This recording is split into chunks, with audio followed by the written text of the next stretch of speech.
यहाँ पे कोई दहशतगर्द मौजूद नहीं है।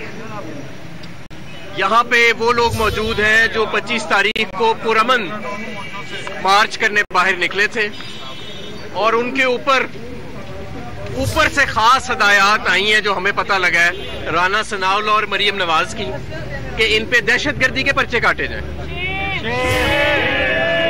और कुछ ऐसे पर्चे हैं जिनमें बाद में दहशतगर्दी की दफात शामिल की गई हैं।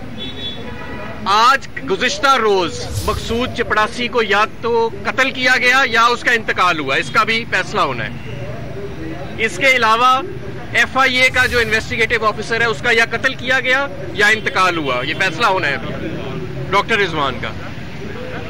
तो वो लोग जिन्हें इस सबसे फायदा हो रहा है उनके खिलाफ कोई पर्चा नहीं काट रहा। आज मौजूदा इंपोर्टेड हुकूमत पर्चा काट रही है किसके खिलाफ? जो लोग पुरअमन मुजाहिरा करने निकले हैं, जो उनका आईनी और कानूनी हक है। ये राना सनाउल्लाह और मरियम नवाज चाहते हैं इस मुल्क को पुलिस फाशिस्ट स्टेट बनाया जाए ताकि इनकी इक्तदार की और इनकी दौलत की हवस जो है उसको उसके आगे कोई उंगली ना उठा सके। एक मुजरिम वजीर आजम हाउस में बैठी ये अहकामात देती है कि दहशतगर्दी की दफात लगाई जाए। तो मैं पूछता हूं कि कानून और आईन आज किधर है? अगर आज हमने कानून और आईन ने अपनी आवाज बुलंद ना की। तहरीक इंसाफ के रहनुमा हमाद अजहर और दीगर इस वक्त मीडिया से गुफ्तगू कर रहे हैं, कुछ हिस्सा आपने बराह रास्त देखा।